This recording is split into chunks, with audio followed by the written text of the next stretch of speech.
Greetings, fellow investigators, and welcome back to our video podcast, Into the Darkness, where my friends and I play the Call of Cthulhu role-playing game. I'm your host, Tom Rayleigh. The campaign is Horror on the Orient Express. It's available from Chaosium. I am the Keeper of the Secrets, and this is episode 26. Our recap will be given by Josh Harwood as his character, Dorian Dabrowski. But before we begin, I do want to thank a returning patron, Mark Graham, for his £4 contribution. It goes towards keeping us going, and it helps us improve our club. Like I said at the end of the show, just $1 a month is much appreciated. Once again, thank you very much, Mark. So without any further delay, let's continue our journey into the darkness. Josh? Thank you, voice in my head. Dear sister, I find myself back in this realm, I guess, for dreaming. Imagine. Did you ever imagine when we were kids, stuck in our dreams? It would have been a hell of a lot better. Anyway, we now are Yorkless. I hope he is okay. The passengers aboard the Dreamland Express are concerned that York is not here. But you know, it is what it is.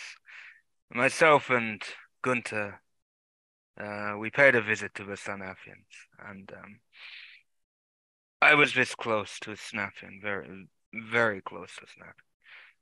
I cannot deal with their view on life, on just in general, sodomizing statues and picking on the poor, basically. That's what the Ibians are. They're the poor. They're the dirt on the bottom of the rich's shoe.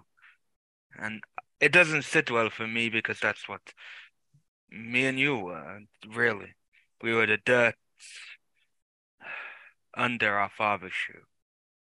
So it sits, doesn't sit right. On our journey, we stopped. And I was advised not to look out the window, but I chose to. There, Henri was attacked by some evil person, wizard, whatever. But thanks to especially Gabriel, we managed to get Henri to safety. Also, along the journey, we met Guillaume again. Well, they met Guillaume. It is my first time seeing this man. I missed the journey in France. So, but from what they told me about him, he was definitely different. And we brought him along. Will we regret it along the way? He wants to do what everyone on the Dreamland Express want to do: throw away their regrets, their pain, their misery, anger. But yes, we continue. And we are approaching the Gulf of Nodens, our final destination. Could be anyway. It depends on the choices we make, and I do not know if I really want to throw away the pain. I know I have that pain, that anger, that resentment towards Dad and even Mother, but do I really want to throw it away? Is it something we have to live for it? We have to live with it. It's a part of us. Can I really throw it away? I do not know. But I don't know what the others are thinking, hopefully. If they are as conflicted as I am, we will soon find out as we reach our final stop. I don't know what else awaits us here, or on our journey in the waking world. But, you know, we take a day at a time, and I'm sure we will come out it fine.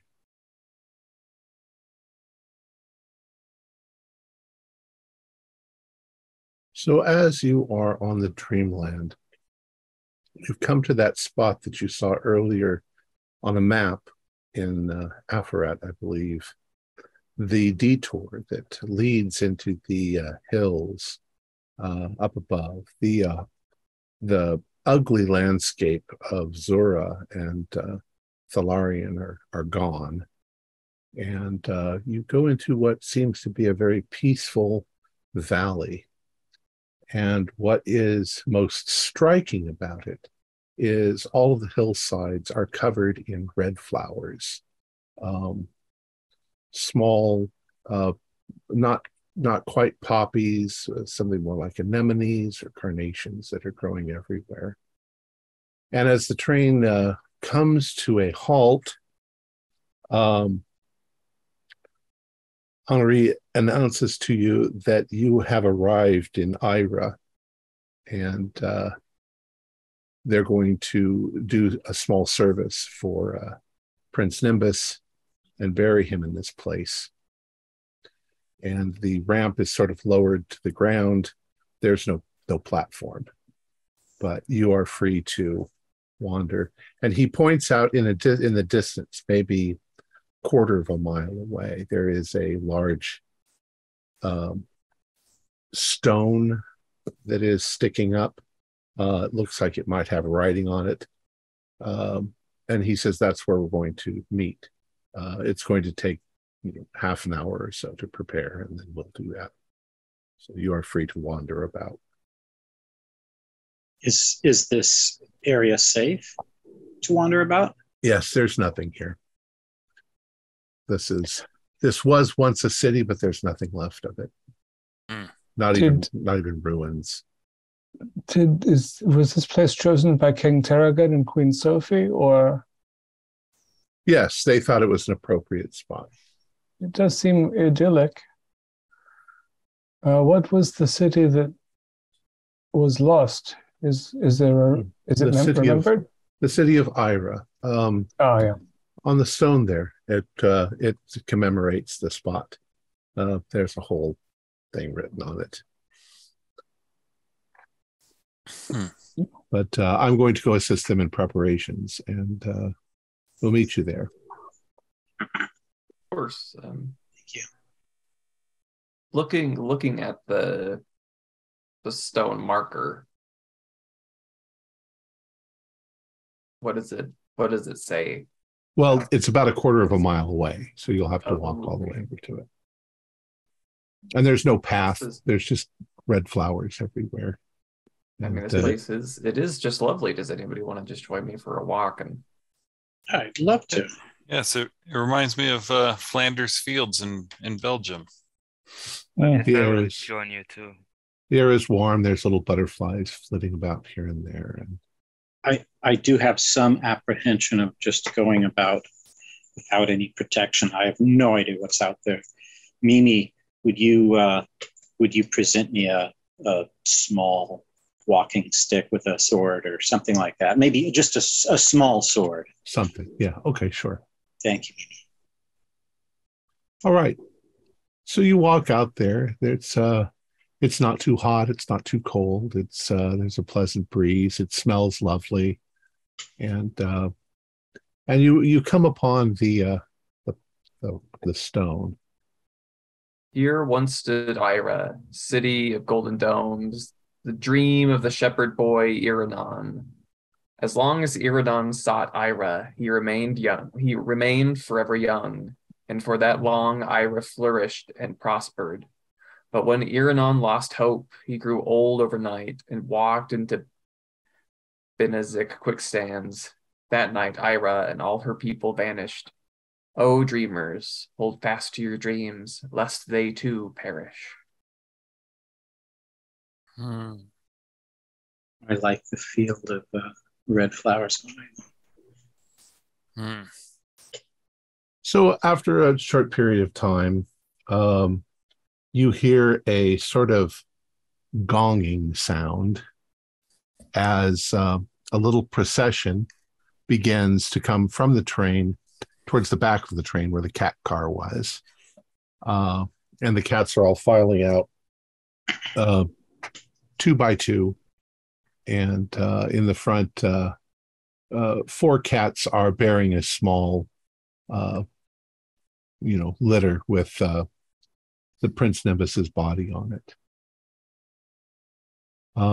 They move forward to the in front of the stone, and a few words are said by Henry, and there is a kind of silent acknowledgement by the cats, and a number of rather stout-looking cats come forward and scratch out a hole in the ground. They dig it very quickly, and they place Nimbus's body in it and then bury it up. And there is a moment of silence, and then everybody begins to return back to the train.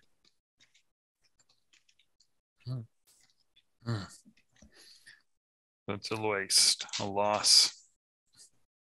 I wonder how the Ori Oui, monsieur. was Nimbus a litter of one? I do not recall, or did he have litter mates? He does have brothers and sisters. And so the dynasty is in proper hands, we think. It's quite safe, yes. Yes, must be very... The cats of Uther have told me that they are extremely appreciative towards you for solving this murder. They still wish to present their case before King Kuranes when he gets on board in Sonanil. Perhaps you can speak in his behalf, or so that at least proper justice is done and nothing is done. I think we've established, or you've established, that it wasn't really Meronimir's fault. Yeah, I think that is clear. And also, it does not seem to have been your fault and Minnie's. But I don't know what the cats will wish for in compensation. I am forever here now, but you will be returning eventually to the waking world. You may find that cats treat you quite differently. In the waking, they're all connected. Our cats are a little smarter than your cats, but there's still a definite connection between the two. Let's return to the train. So we return to the train, and everyone is quite somber. Everyone attended except for, of course, those who are locked up.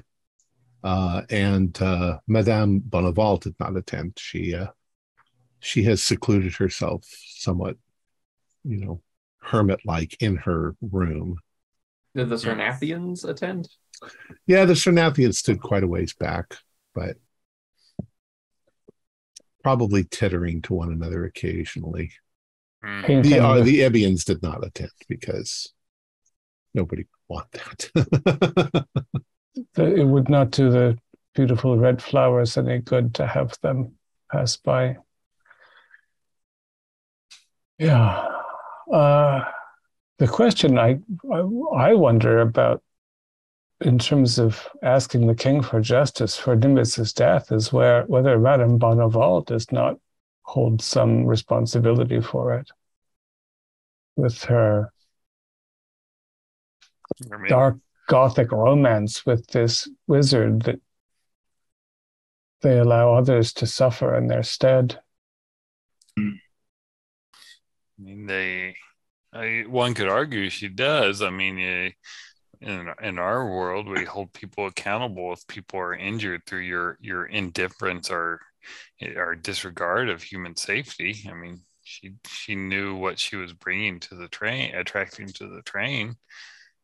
Yeah. Well, and it not only got Prince Nimbus killed, but it almost got everybody killed. I mean, when he was trying to wrest control of Henri. That's endangerment. First degree.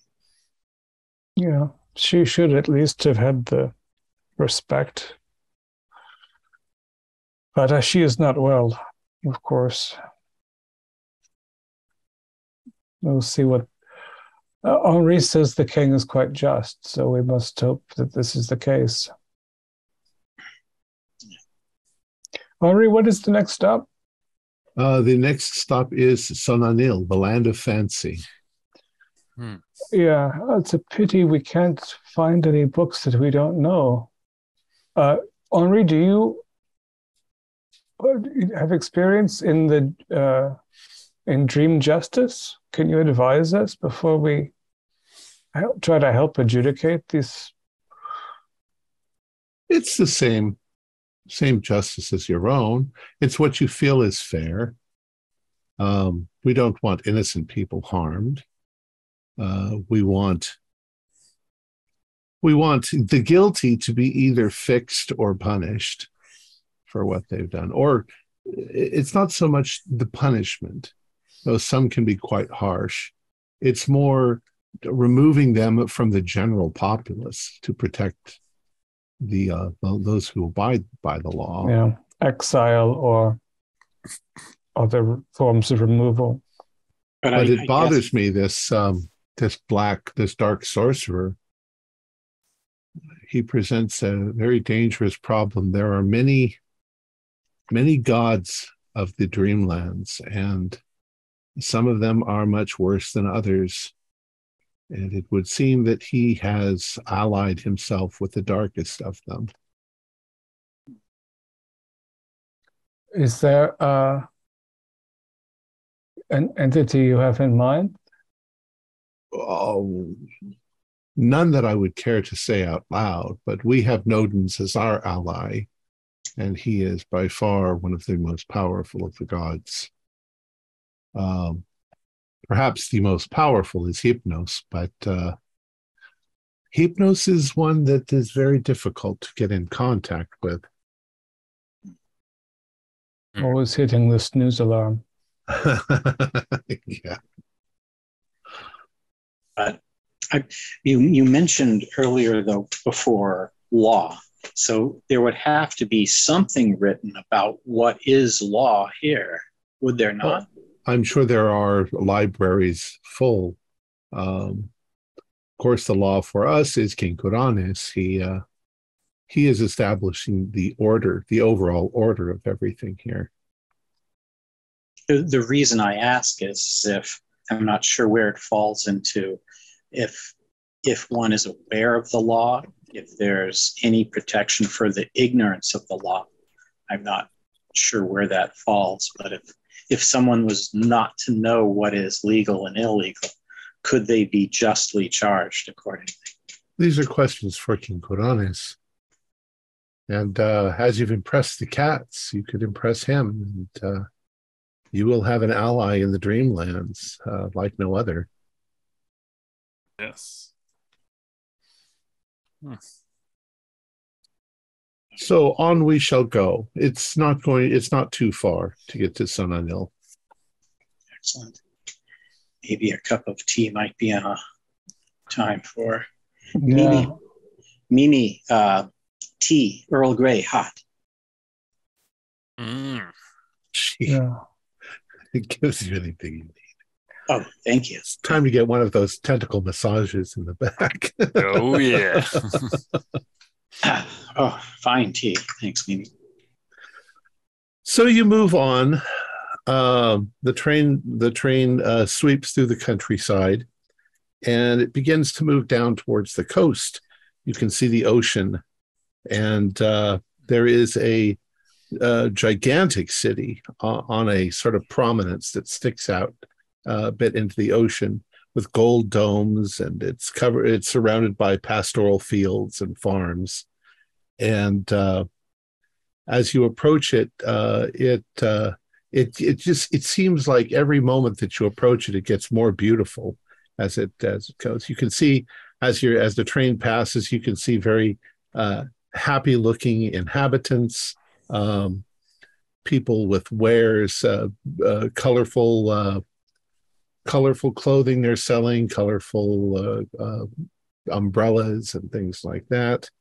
There are beautiful pagodas and that rise up like temples here and there, and And you can see off in the distance, out towards the ocean, you can see two large pillars of crystal that stick up out of the water, which Henry will tell you that is the margin between here and the end of the Dreamlands.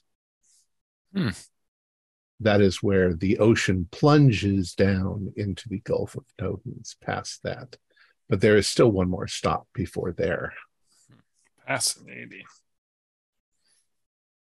And he says the day is not quite clear enough to see it, but up above, in the sky above, there is the marble cloud city of Saranian.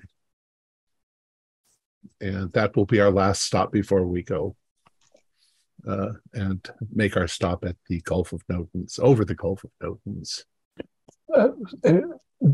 By this, you imply that Mimi can also fly up to a cloud city? Indeed. Have you not noticed that the rivers, the gaps, the cliffs, the mountains, Mimi just goes right over them without any... There have been times on our trip when we were going almost straight up cliff, and yet none of you noticed. Just may not have been looking out the window at the time. She's quite dexterous. Yeah, quite. I would highly recommend sitting on the observation platform when we leave. It's quite spectacular. Are there any protocols for meeting King Koranian that we should be aware of? Be yourself. Be polite, and you're fine. I believe you call him Your Majesty, which is what everybody calls him. Not Sire.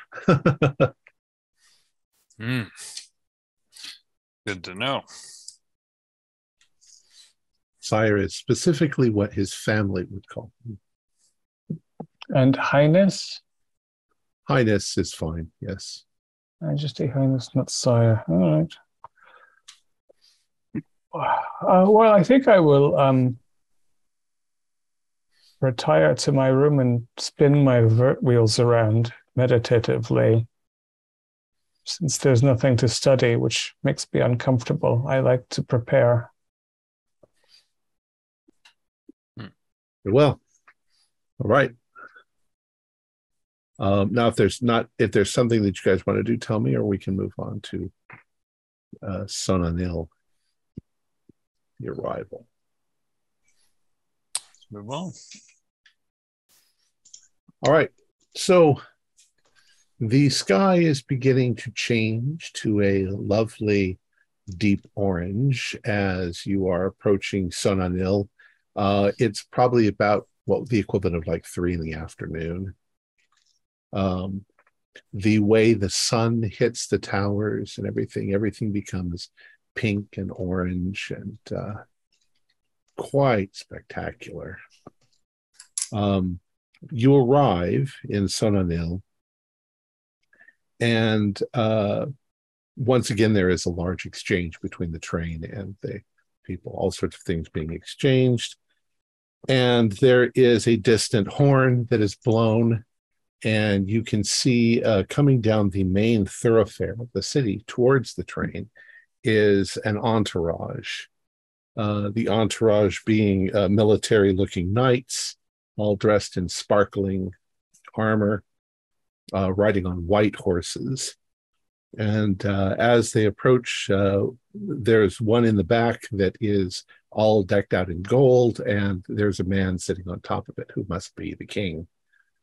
They arrive at the platform, and the guards stand to either side as King Kuranes steps forth, and he is accompanied by two of his knights. Now I'll show you his portrait. He looks quite young.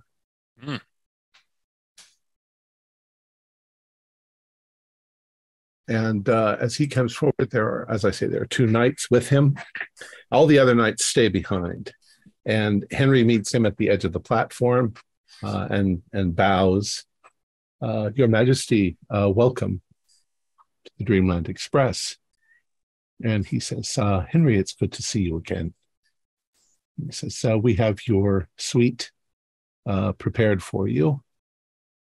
And he says, excellent. And Henry says there's going to be a large feast this evening. And then we have some matters we would like to bring before you. And he says, yes, of course, those can wait. Let's do all of the pleasantries.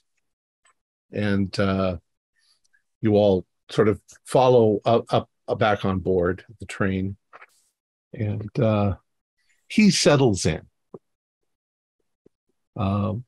There's something odd about him, and it's not odd in a weird way. It's kind of odd the way that the Chartreuse de Sarube sort of made you feel like it was liquid sunlight. He's just got an aura about him that is very beautiful, pleasant, solid, like his presence makes this dream all the more real. So is there anything you want to do before dinner?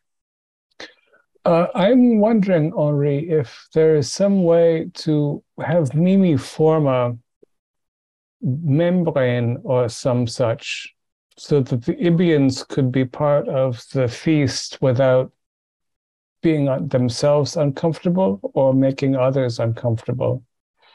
I think it might put the balance a little more equal between the Ibians and the Sanafians. It is an interesting idea. Let me see if we can fashion something so that they might be present and yet olfactorily separate from. Yeah, they could have their beetroots and, but also, hear what is said and perform their own. That is a very kind and thoughtful idea. And so, in fact, that is exactly what he does. He creates a specific spot for them, and it looks like glass, quite ornate. And you see, okay, so we'll move on to the feast, okay? And the king is on a dais. He's up in the front. Somehow the dining room has expanded quite spectacularly for everyone to be there. And once again, everyone is there except Madame Bonneval. She seems to have sequestered herself and doesn't want to leave. Maybe that shook her more than she admits. Henri is sure that she is well, though, physically. Yes, just extremely stubborn. Yeah. So why don't you all do? I'm sure you guys are paying close attention to everything, of course. Oh, yeah. Do a spot hidden for me, though. Ugh. Standard. Okay. So those of you who failed it, you're looking at the ornamentation and the people and the beauty and all that. Those of you who did pass, you're paying attention. You notice that the king himself is quite surprised when he sees the Ibians. You see him whispering to one of his knights on either side of him. It doesn't look like he's being rude in any manner, but he's probably asking more information about what this is and why they are behind glass and so forth. And Henry probably assists in some of the answers to that. You definitely get the definite impression that King Koranis has never actually seen an Ibian. Mm-hmm. The meal, it consists of potage à la reine, soup for the king, which is really just cream of chicken. braised flamingo tongues with truffles from the eastern fungus forest, haunches of royal venison from the slopes of Mount Larian, a pair of roast peacocks from the hills of Implan, dressed in their feathers, served upon golden platters, set with their bills and their fingernails set with rubies and diamonds, a castle of spun sugar in the shape of Seranian, the Cloud City, fruits, nuts, spices from Sendarathian groves, sauces prepared with the subtlest by the subtlest cooks, suited to the palate of every feaster. Once again, pearls from wave-washed metal, dissolved in vinegar of Thrace, and various wines, Zug, once again, Zug wine, and other various forms. It is spectacular. And Dr. Roland probably gets vegetarian because they already know that's what you like. Anyways, the meal commences and it finishes, and the king then announces, or it's announced by Henry that the king will hear any discussions that need to be made with him. Meanwhile, the train has resumed its movement. Did the feline contingent does not attend, I assume? No. However, they send envoys or something. Right. Shortly after, when the first order of business, when the king is seeing people, is he pays his respects to the king and queen of Uthar, and his deep regret at the loss of their son, of the prince. Now then, it comes before me that there is a dispute between the Ibians and the Sarnathians, and both parties are present. And in this case, there's not really any shield. The room is kind of smelly, but the king is perfectly composed. He doesn't make any gesture that it bothers him or anything like that. Are any present who will speak for these two sides, or do they speak for themselves? Myself, along with Roland, will be speaking on behalf of the Ibians. Dr. Neruda and Dr. Kurz, please, step forward, and you guys step over to where the Ibians are. Will anybody speak for the Sarnathians? I raise my hand. I have been selected by the Sarnathians to represent them. Mr. Gunter Block. Thank you. You step forward. Wow. The king says, have you, before we have arrived, come to any kind of resolution? We've tried to reach a resolution with the Sarnathians, but they are unwilling to agree to any of the Ibians' terms. Some they have accepted some, and yet there's one term that they are at a impasse of agreement on. I think that would be a fair statement regards to the spoils of war. Well, can you describe for me the exact nature of these requirements? The Ibians are seeking restitutions for the genocide committed against them when the Sarnathians arrived. Specifically, they wish for both a very clear apology, some fiscal compensation, but the sticking point is that they wish the idol of their deity to be returned to them. And which is their deity? It is Bokrug. He turns to one of his knights, and he gives him a glance and then looks back, and he says, and what are the Sarnathians' objections to this? Their objections to, they are more than happy to recompensate them in jewels and to give a diplomatic apology, not an explicit apology, but they are steadfast in their belief that the statue is theirs, and that they gained it through conquest, and that it is now part of their ceremonies. If you'll permit, Your Majesty, I would specify that these ceremonies are specifically insulting and blasphemous to the Ibians and their deity by nature. It seems that the Ibians are the ones who worship this particular god, and there are, as we say, many gods of the dreamlands. It is understood also that some of these gods are not particularly impressed by prayers, but they are sometimes quite vengeful. I would suggest then to the Sarnathians that rather than continue to invoke this insult against one of the gods of the dreamlands, to consider returning the statue. However,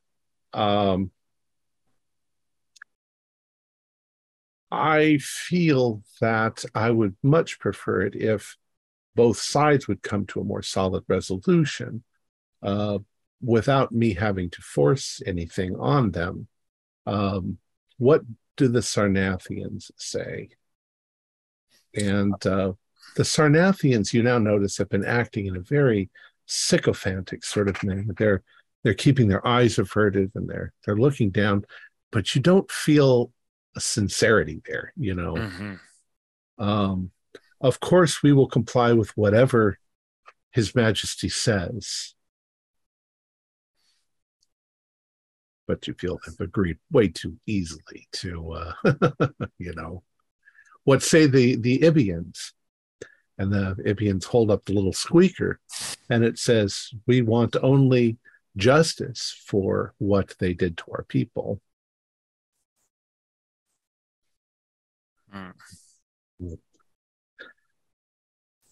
Are there any other arguments? Are there any other persuasions you might say before I pass judgment? Yes, the Ibians, the Sarnathians have been duly warned by the Ibians about the consequences that they will bring upon themselves by their continued desecration of the statue of Bokrug. And the Sarnathians were very dismissive and vehement that they would not return the statue. So I would fear leaving the decision of the return of the statue in the Sarnathians. I do not trust the Sarnathians will act in good faith. If I may add again, Your Highness, we also have information that the Sarnathian emissaries actively considered simply murdering the Ibian emissaries so as to obviate the necessity of this council.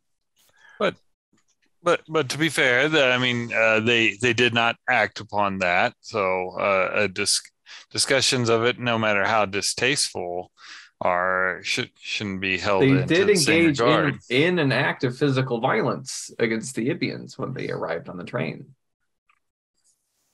Yes, I agree that they did act in physical violence, which they have sworn off. But the Sarnathians are like, it was a joke. It was just a joke. Yeah, but it is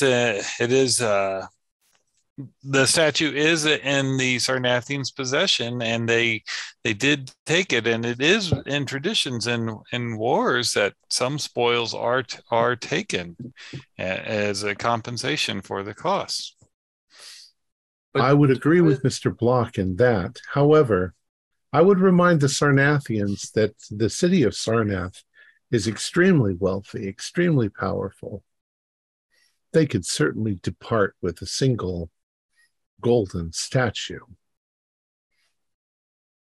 I lean over to the Sarnathians as like, I do not have the plenipotentiary power to make this decision. You do. What do you think? It seems like the king is leaning in favor of deciding against us. One of them says, perhaps in the hopes of greater communion between Sarnath and Celephais, Saronian, and both Nargal, His Majesty, we will comply, and because it pleases Your Majesty. And he says, well, then, I think that's decided. All of the compensation, the rubies, sapphires, and the apology are forthwith given to the Ibians in this case. Ibians, have you chosen a location for your rebuilt city? And they admit they have not, but they would very much like to place it once again on the shores of Manar, but that is not a sticking point. Very well, then let's consider this concluded. And the Sarnathians and the Ibians leave. He says, now I heard that there was a murder, the murder of a royal, Prince Nimbus of Uther. Who is responsible in this case? This is a very complicated matter, Your Majesty. For you see, currently in the belly of Mimi, there is a man named Moronimer who is being held as the one who killed the cat. However, he was not acting under his own free will. The Cerubian. The Cerubian, Moronimer, yes. He was not in control of his body or his actions when the event occurred. He was, in a sense, mind controlled and used as a weapon. So he is less, in my mind, he is not a perpetrator, but is in fact a victim. A victim as well. Can you prove this? Henri, if you could speak to your experience of the dark sorcerer trying to arrest control of you in the train. We, Your Majesty. And he explains exactly, he goes over the details of what happened. And he brings up the dark sorcerer. The king says, well, it seems that the dark sorcerer is to blame. However, he still holds sway over Moronimer because of the cat, the cat that Moronimer fancies. The cats then make their argument, and the cats say, Utharian law states quite clearly that anyone who harms a cat is guilty and needs to be punished. However, there could be added to Arthurian law the contingency that if it's an accident, and in this case a compulsion by some outside force, that there could be it could be mediated. Mediated, is that the right word? He says, but the cats say that's got to be done in Uther. So they would request that Moronimer be returned to Uther, held under incarceration until they themselves could hold counsel and decide what would be done. The king, go ahead. I would, without wishing to further complicate this matter, the holding of Moronimer without also the holding of the sorcerer seems to provide little opportunity for real justice. And furthermore, there is another passenger on this train who incites this dark sorcerer willingly, and thus is in some sense culpable. And who is this? Her name is Madame Bonneval. She is sequestered in her cabin at the moment. Have her brought here. He says that just to the general room. So Henry says right away, and he goes and leaves. Says, I must say that you were quite impressive in your arguments. I am already intending to allow the cats to take Neuronimur back to Othar, but he has a number of people able to speak in his behalf. I myself have known this man for a while. He provided some quite amazing wine at one of my previous birthdays. I can say also that he expressed a very deep and bitter distress when he was himself again about what had happened. Yes. So I would ask the cats of Uther to be very lenient and to not allow a death penalty in any case. But, perhaps a short incarceration and then let him go. If Your Highness also could help him find his people, he suffers already from very deep isolation. Unfortunately, I don't have any sway outside of this dreamland realm. His people are from Sarub, which is another universe itself. Nobody has seen any contact from them in many years. A tragic number of years, yeah. I can, however, do what may be possible to find his cat and return him.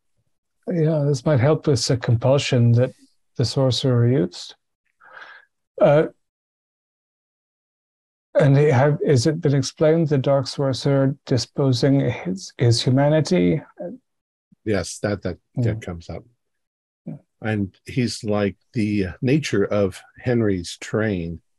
It's obviously become knowledge that it can be misused. And it's not Henry's fault. There's no reason why anyone should ever lie to Henry, but evil people lie. And it's a very difficult situation. The nature of the Dreamlands is such that good and evil are difficult to discern. It's even the thoughts of a very good man can be dark, and the thoughts of a very evil man can be very light.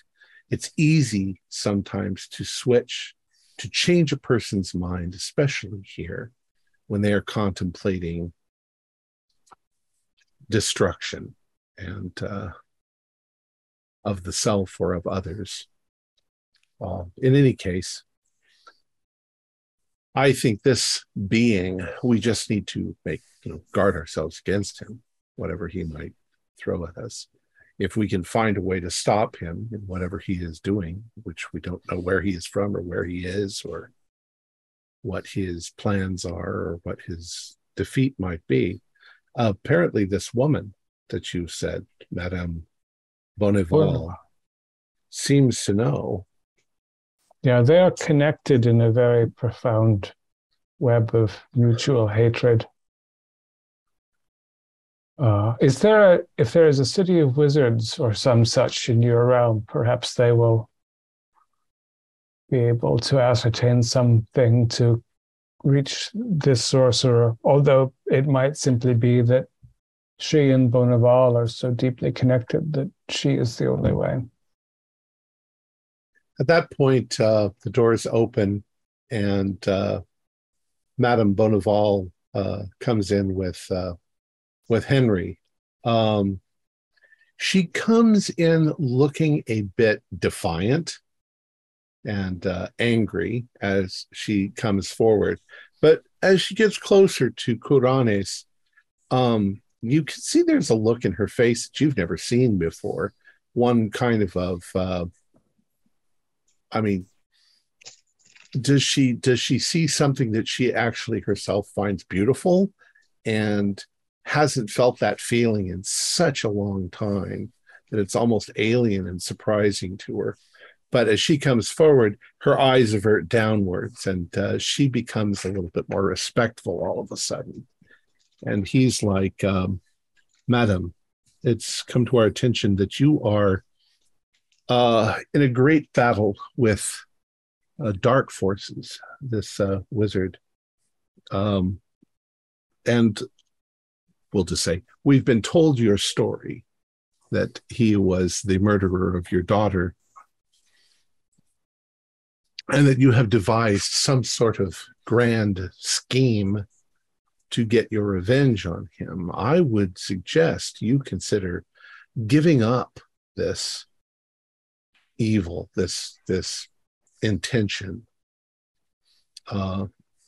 It's just going to destroy you. And she stays silent for a few moments, looking at the ground. Then she looks up at him and she says, I've been destroyed for hundreds of years. I am a husk of myself. There is nothing left in me but hatred. And I am considering, even now, traveling to the end of this and throwing that into the abyss.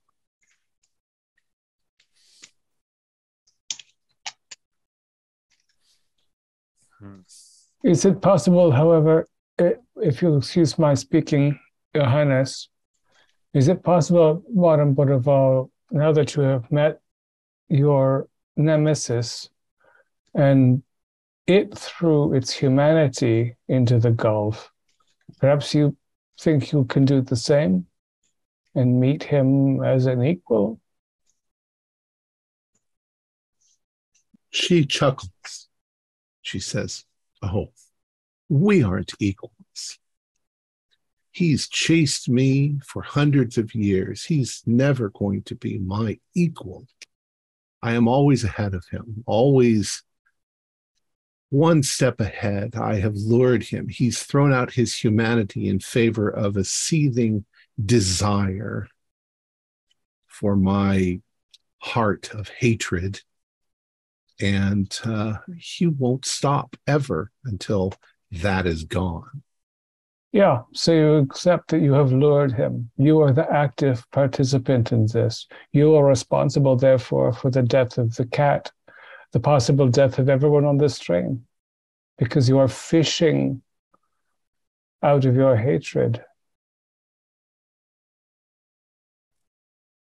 As I said, I am tired of this. I'm going to throw this into the abyss so that I don't ever have to worry about it again. You can, of course, do a cycle. Yeah. King Kuranes, can you bind her to this? Because she's a liar. Oh, heavens. I only have 28 in psychology, but I rolled a 2. Yeah, you've gotten to where you can recognize deceit. She's got something planned that she's planned for hundreds of years, and she's not going to just give it up. But her words come through, and the king says to you, he's like, I am not at liberty to force any of the subjects of the Dreamlands to comply. I can urge them. I can even expel them from the Dreamlands, but I'm afraid this woman does not exist any longer in the real world. She is, as she says, a husk, a remnant of what she once was. The woman is long dead. She's a shadow, and he's a shadow too. I don't know what to do. I could hold you accountable, but we could also make sure that you do stay on the train until the end of the line, at which point you'll never be able to get on the train again. And she says, I have no intention of getting off the train. Is there, Your Majesty, some sort of Praetorian guard you can leave behind against her behavior after the Gulf? As I'm afraid there's no question that she is being deceitful. These are my two right-hand men, Haragrim and Nadamenes. Would one of you two gentlemen volunteer to stay aboard the train and thus and he starts to think whether, because that particular guard will never be able to ride the train again, but that's okay. You'll find another guard to ride the train. To make an assurance that she does what she says she's going to do. Both of them immediately volunteer. And he's like, no, just one of you. And they both sort of start vying with one another to volunteer. Both of them eager to do it. And he's finally fine. Haragrim, you're going to stay. He says, yes, Your Majesty. All right, so is that settled, at least as much as it can be? Are there any other issues? None that I know of, Your Majesty. He says, well then, this court is adjourned. Gentlemen, I would like very much to commend you on your assistance in this matter. You have my favor, and if ever you are in Seranian or Celophaeus or any other place where I am, you have access to me and my counsel. This is very gracious, Your Highness. I wonder. We could say it sort of breaks up, and you guys, if you want to talk to him, he's sitting there listening. Well, there is this fellow also that the train has taken on who suffered far too long in a city of mad temptation. And the madman. Yes. Yeah, you have been told. Yes. Henry has discussed this with me. He is going to be departing in Sonamil, in Saranian, and we are going to try to get him help. It is an excellent place for this to happen. He's also told me about the ghoul. I think that Guillaume. I think that your friend Guillaume knows what he's doing. He has already lost his humanity, and he wishes to get rid of the worst part of what he is now. As to your other companions, I cannot say. I don't know their stories.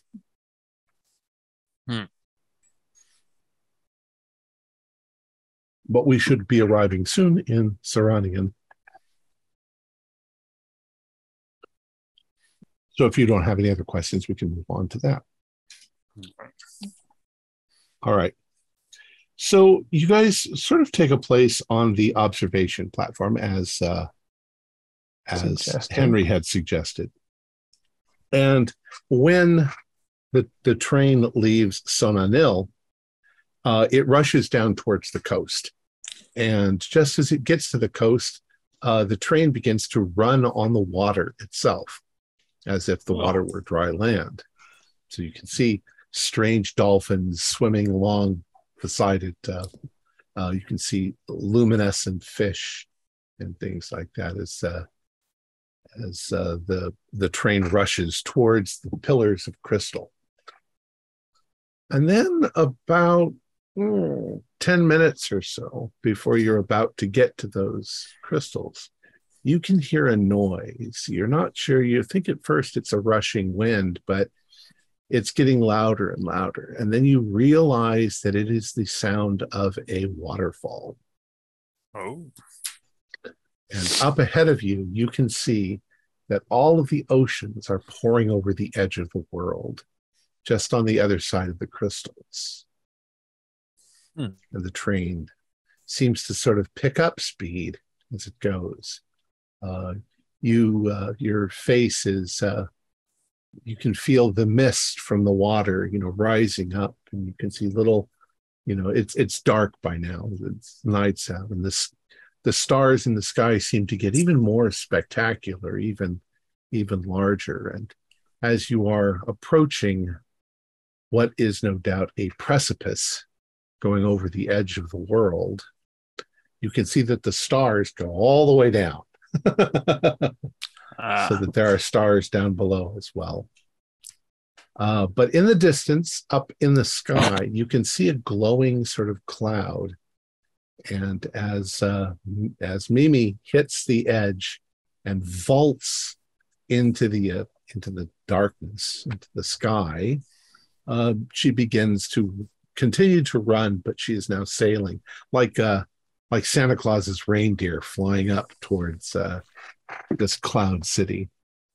The cloud city is so high that the last rays of the sun over the horizon are still hitting it, and it's all lit up. It's all pink and orange and red, and you can see that it's all seems to be made out of white and pink marble. And you approach it, and when you arrive, there is a fanfare. This is where the king is going to get off. This is where they take the madman to a hospital. You meet Mac Mackenzie, and he is getting ready to leave the train. If you want to talk to him, or I'll stop him before he what is it, goes. laddie? Well, you you seem to be getting off the train, I guess. Indeed. I have some business here, as I've always got business. And he taps the valise, which now looks like it's even more bursting with paper. Why? Why do this? Well, Isn't we there have something else you worldly want to do? responsibilities, my friend. We can't just go off chasing our dreams every time. I want to be a poet, but what's that? Well, why? Looking back on your life, Mackenzie, what is it that's really going to be valuable to you? Is it going to be how many documents delivered, how much you were running about being a cog at a bureaucratic machine, or is it going to be the liberation of art? I don't know how much religious writings you've ever read, but if you count the American transcendentalists as religious texts, as some do, there was a man named Henry David Thoreau who discussed that so many people in this world are stuck wanting to be poets, and they're waiting for the day in which they can start doing that. But his advice is to start being a poet now, to take up the poet's garret, as he says. What is there to wait for? Life is so painfully short. Oh, this is a difficult decision, and you make it harder. My heart truly wants to do this, but I feel the weight. And you now see that the valise is it's like a suitcase now, and it's pulling. It's like I say, it's strapped to the chain on his arm, and it's pulling his arm down. He's like, I don't know. 'Tis all I've done my whole life, and it's a responsibility, but You can try persuading him, or you can roll a persuade roll if you want to try. Ooh, my persuade is only 20, but Wow. I'll add to Dr. Neruda's argument when he says that this is the only thing I've known. I was like, well, a wise man once said that when we look back on our life, we don't regret the things that we did. We regret not trying to do things that we wanted, and we don't want to. I'd hate for you to look back on your life and think that and regret that you never tried to be a poet. You've put me in such a difficult position. How did you do, Gabe? I'm 10 off. I rolled 30 on 20 on persuade. So it would be pass on charm, but I'm not really charming. I'm trying to persuade him, so. But you banter. Oh, my persuade's bad. Yeah, 70 something, and I've got a 10. So yeah. You can tell that deep down inside he is seriously struggling with this. But he's like, I've made plans already.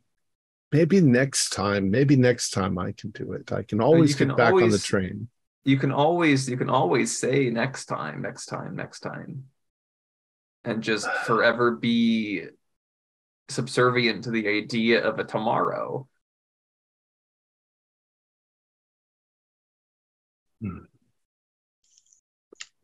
Your arguments are really good, and I'd love to follow them. But I don't know. I'm torn. I've got too many responsibilities. I just maybe next time.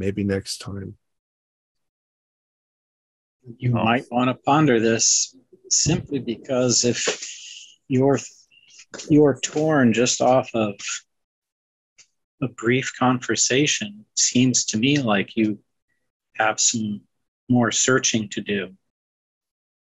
This might not be the right decision, Mackenzie. But it's the end, son. If I get off now, I can try again later. If I don't get off, then I'm committed. And I'm not sure I can make that commitment. Let me ponder it. And he moves over to a chair, and he sits and he puts his hands like this. And you can see the case grow and shrink and grow and shrink. And he's pondering this. Meanwhile, everybody else is sort of gathered out here because they've been watching as we're flying up towards it. Karakov seems pleasant enough, but he's quiet, troubled. Zusha is looking sad. Madame Bonneval's not there. Did she slink off after the public event? How did she leave? She went back to her room. I'll go talk to Zazusha. I've talked to her many times. Yeah, Bloch, you should see if you could do anything for Zusha. I fear that she will do herself harm further. Okay. So she's sitting there looking out into the darkness. Oh. And as I approach, I go, have you decided to continue on, Adam? I don't know. I mean, I've struggled most of my life trying to become, a dancer and entertainer. But in the real world, I've gotten involved in drugs and everything else. I'm just not good enough, I guess. Oh, but I've seen you dance. You are wonderfully talented. You just can't throw all that away for chemicals. I know. I mean, I suppose that even if I throw my dreams away, I still go back to that same person who is hooked on drugs, and my life will just go down the tubes. Maybe you could, instead of casting away your dreams, you could cast away the need to numb your feelings with the drugs, and by getting rid of that, you can focus more on your talents. I mean, maybe I could. I'd need help getting off the drugs, but maybe there's places that can help me. Oh, there are. But it's so hard. It's so difficult.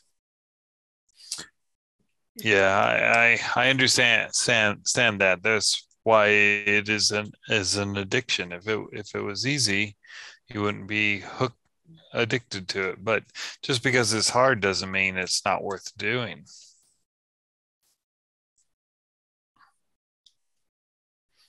Maybe you're right. Maybe I should. I mean, I'm still young. Oh, and beautiful. Oh, and I think I'll go on, but I'll go on, but I'm just not sure yet exactly what I'll do. But you're very persuasive. I'm glad. You bring a smile to my face. Does anyone else want to do anything?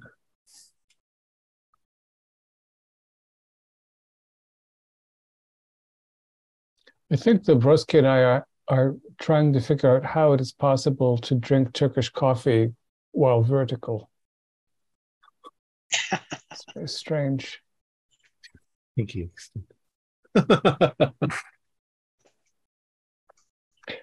If Karakov were to be leaning out of a window, I might give him a kick in the rump. Maybe we'd catch him. Henri, I have a question, Henri. Oui, monsieur. If the formation of vert finds a form that seems correct, is it locked into place, or no, can monsieur. you continue to manipulate? It's you that use the vert to create a representation of your pain. You can change that if you change your mind. In fact, once you've succeeded in doing it, which you've all done, it's quite easy. You can make it into whatever you want it to be. But the dark sorcerer was able to fool you into thinking that he had made a formulation of one thing, his anger, and yet it was secretly his humanity. Is that because the shape does not indicate the meaning?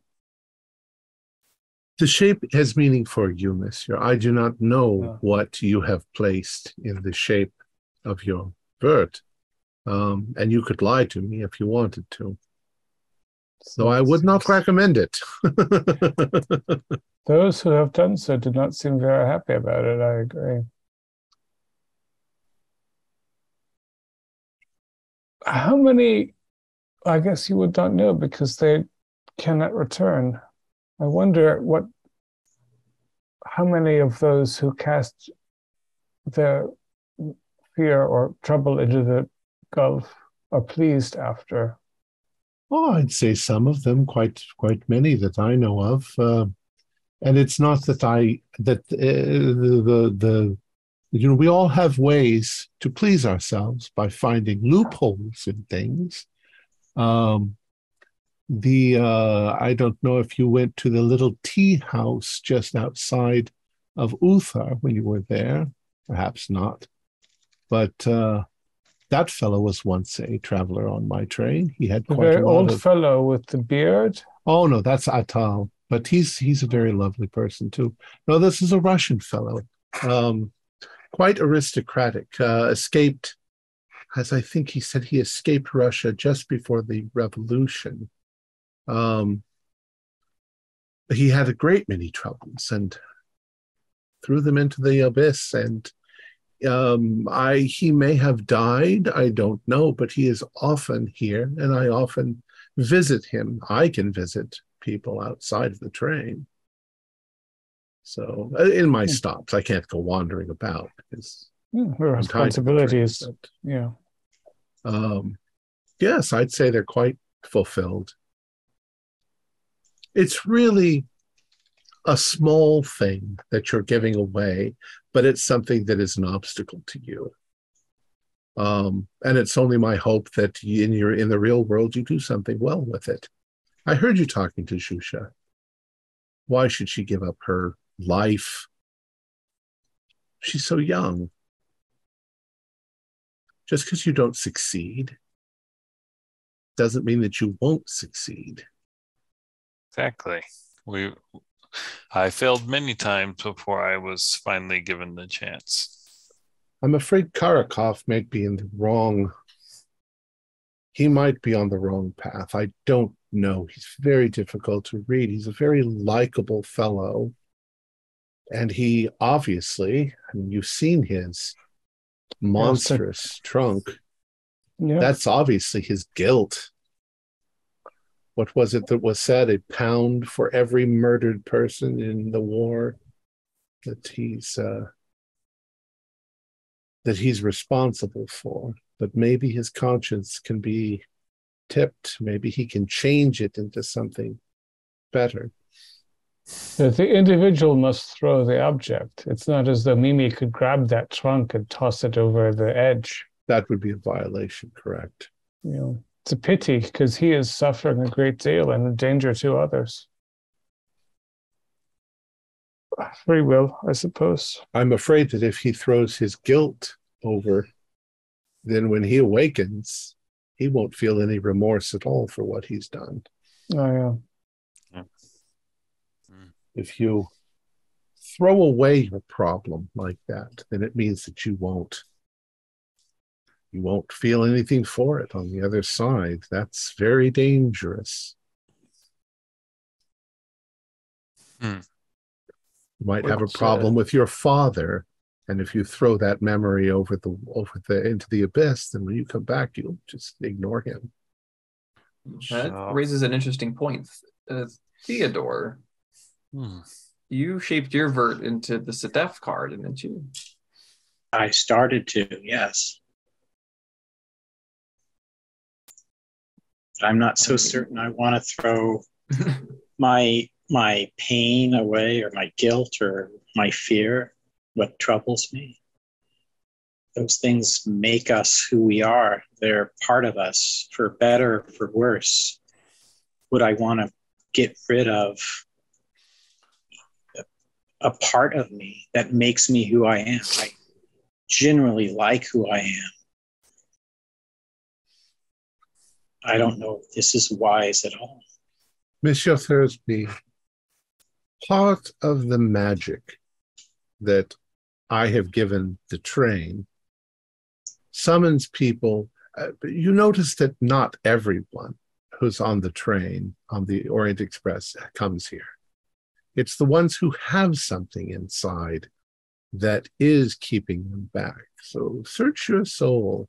Is there some moment of where your courage failed you, or some moment where you feel guilty over the death of someone that wasn't really your fault? That's the kind of thing you can get rid of here. Yes, but those aspects are what make us human. You won't forget that they happened. This is not going to erase your memories. It's just going to erase that pain that is keeping you. An example is like poor Mr. McKinsey. What he needs to rid himself of is procrastination. Every time he wants to do it, he feels that his burden's gotten just tomorrow is all he ever says, and tomorrow and tomorrow and tomorrow, and eventually there won't be any more tomorrows for him. I personally hope that he does, but he keeps riding the train and then getting off.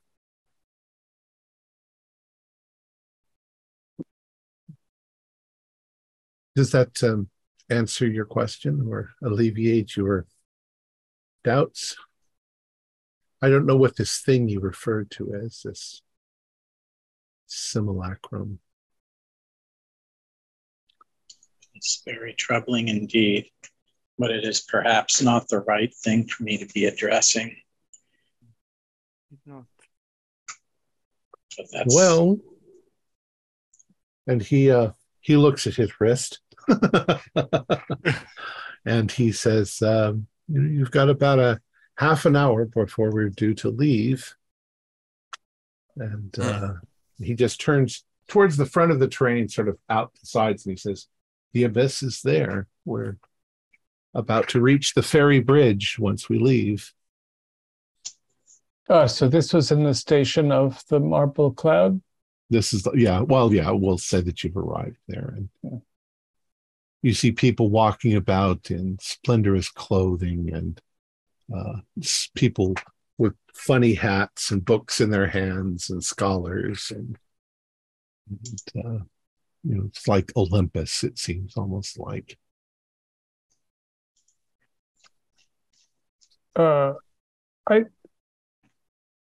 Gentlemen, I don't understand yet how this process works, and I'm afraid thus for us to proceed precipitously. If it was bad for the sorcerer to throw his humanity into the abyss, but it would also be bad for Karakov to throw his guilt into the abyss. Yes.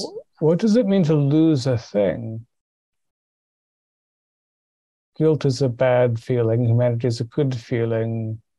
The outcomes in both cases were a problem. Yeah, well, I think I see what Henri was talking about. If he throws his guilt in, his guilt is, then he doesn't feel any guilt about what he's doing. He'll just keep doing it even more. I mean, if almost like you have no conscience, like you're a sociopath. Henry will interject, and he'll say, there are far better ways to get rid of your guilt than to just disregard it and throw it away. True. I mean, Karakov would be far better served if he could somehow throw in a manifestation of his feeling of being trapped in his arms stealing. The man is vastly wealthy. His attachment to wealth, perhaps, if he threw that away. I think Henri needs to hire a team of full-time psychotherapists. I wonder if that Freud fellow will ever take the train. Oh, Siggy. He's a banana. Although he'd have a hard time throwing his mother into the Gulf. That's his train car would be nothing but prongs and holes everywhere. Very cigars.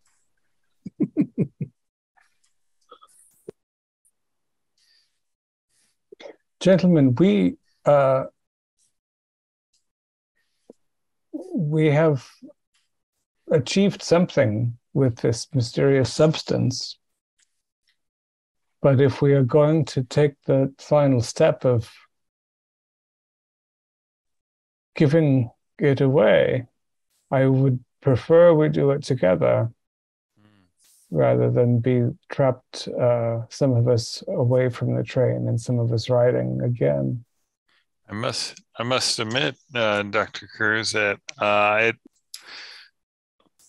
prior to this conversation, I was dedicated to casting mine in, but after talking to Henri, he made me concerned about throwing it in. Will I forget my father if I throw in the regret, or will maybe I need to work more on my vert, and instead of losing the regret of my decision, lose the focus on the tragedy, and instead be able to focus on the joy that the time I spent with my father, and then let go of the focus on the end.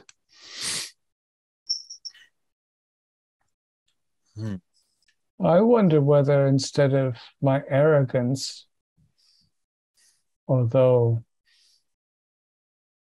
it is a danger, perhaps where we are going, I should transform this into my fear,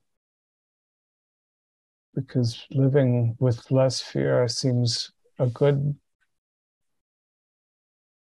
transition when chasing down demons. Fear is natural. Being completely fearless, you will lose a part of yourself.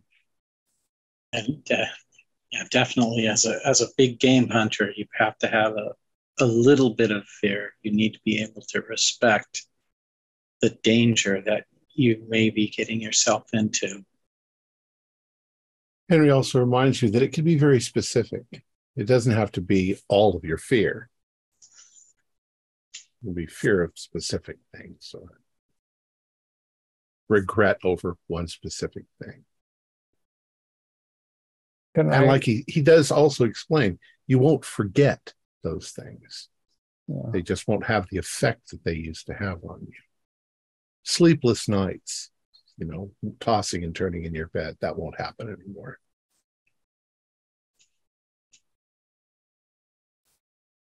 I would like to construct a vert totem of my vulnerability to skinless men. Interesting. What if you turned to stone?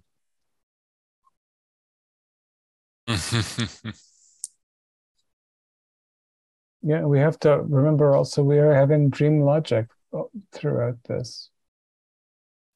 One thing might seem to be a thing, but be shifted.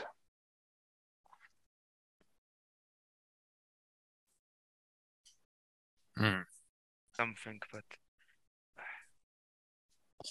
my whole life has been based on those things that have nigged at me.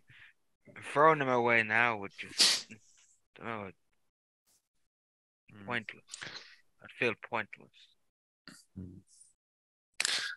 No, now that I think about it, I'm ready to let go of the pain of that and focus on the happier times. I think I will. I'm not having Press so on. many reservations about casting away this this deep sense of shame that I carry with me, or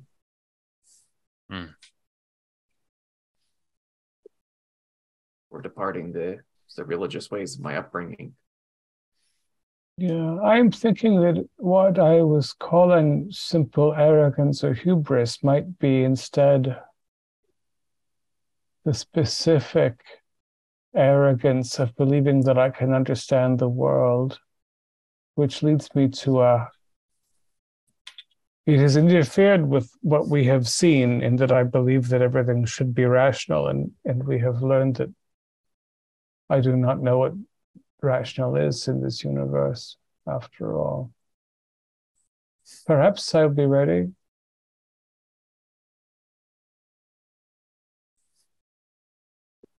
Theodore Dorian.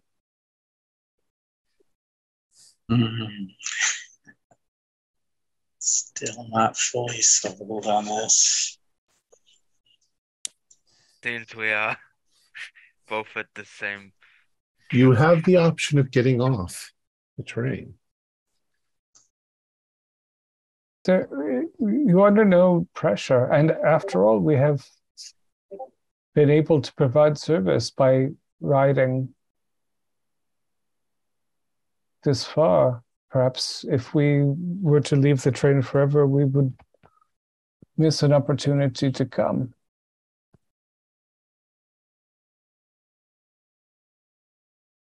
Yeah, It's difficult because, as I said, most of my life has been revolved around my resentment of myself, anger towards my father, even though he is dead now. But it's what has made me me. So throwing that away, I know I'll still remember all about it. It won't change, but I don't want to lose it in a way. It's a conundrum.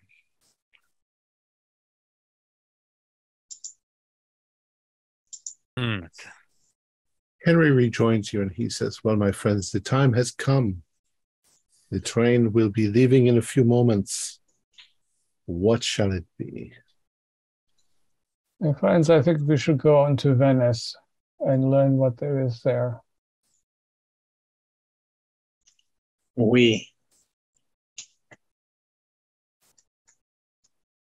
I will ride on, Henri. Yeah, I as well. I will stay on the train as well. I step off. I also step off. I cannot ride. I'm too conflicted to ride. Interesting. 5 minutes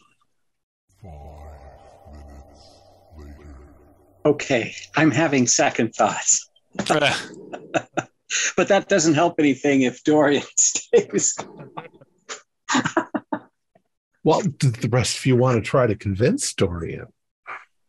Come on, Dorian. All the cool Dorian's kids Dorian's trying to crawl into Madame B's valise. She's like, hey, she's got the sapphire in here. I want the ruby.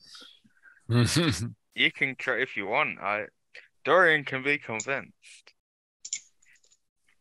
He's conflicted himself. So, Dorian, I understand what you're thinking. I've had a similar conflict myself. Do I want to put this at ease with myself? I've always felt like the black sheep of my family. Everything I wanted to pursue, my family's frowned upon, and I've always felt railroaded to get into big business, everything my family wanted. And that's driven me more to pursue a life away from my family. So, yeah, I need that to propel myself into my life, my interests, what I love to pursue. But I still don't sleep well at night. I still have this nagging pain with making my parents so disappointed in me. I need to put that to rest. And I think that by doing so, I can at least sleep with me, who I am, and be at rest, at peace, still knowing what they feel, but not being as weighed down by it. I think my growth has happened already. And I would love to lay this to rest. I hope maybe something like that might be similar with you. Maybe the changes of your pain and suffering have already impacted you in the ways it needed. And maybe you can find some rest. Damn, I'm persuaded. No. actually you hit quite close to for me there. Damn. Yeah. There's an actual Dabrowski, tear going down my eye. yeah, because this thing has, to say the same thing as Thothby did, that which made you does not mean that you must continue to bear it. The shape of the form that you grew into is not a shell that you have to carry around for the rest of time. And we are not visiting this great gulf to lose ourselves, but to lose something that prevents us from being ourselves. I have studied the minutiae of mineral chemicals my entire life, the most specific physical real things. This will not help me in the world we now know is true of this cursed sculpture and these mad people and their frightful God. So for me, I am becoming free of an inhibition. This is my hope.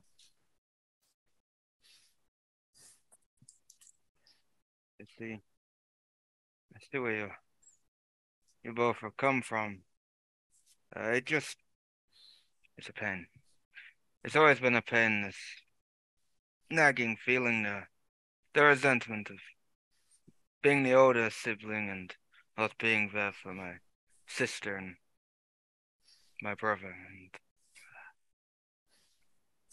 I just feel like I don't want to throw it away because I want to punish myself for not standing up.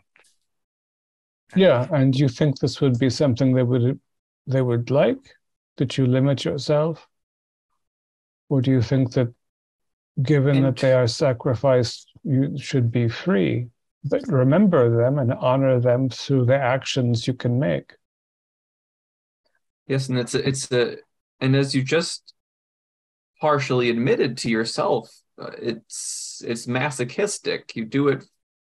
It's not about them. It's about you.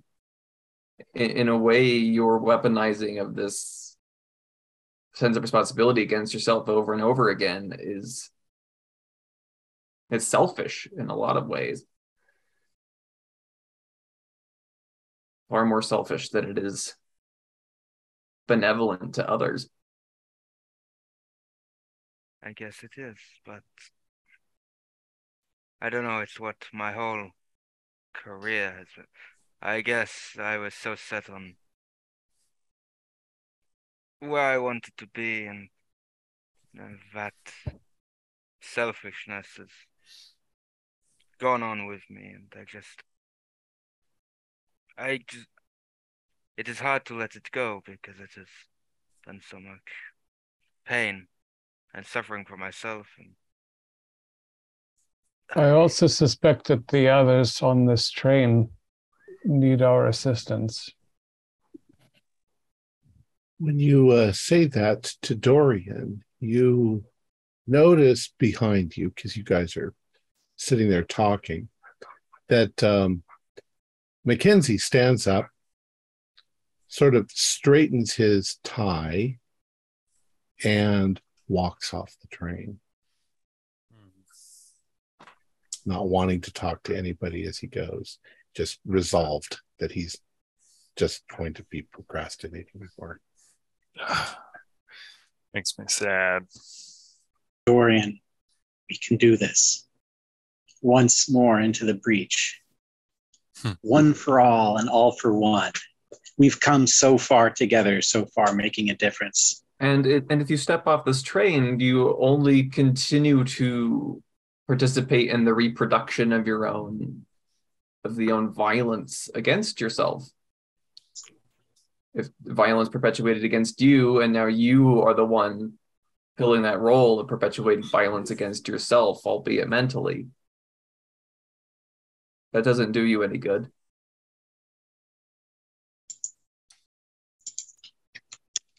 Dorian steps forward as if he's going to step off the train. And he takes a moment. He turns back and he gives all of you hugs, especially Theodore. And then he sits down in silence and starts to cry, remaining on the train. Now I'll sit down right beside Dorian and just be right there in silence with him. And the train begins to move away from the station. Far up into the sky it travels. And as it travels, there is a noise that you can hear in the distance. At first, it sounds like thunder, louder than the sound of the waterfall, which is now far behind you. And you're all still on the observation platform. Something is forming in the sky. A black cloud is beginning to form. The train is moving towards it. And as you look on ahead, you can see that it seems to form itself into a black skull. And two red stars in the sky start looking down through its eyes. And I think that's where we're going to end it.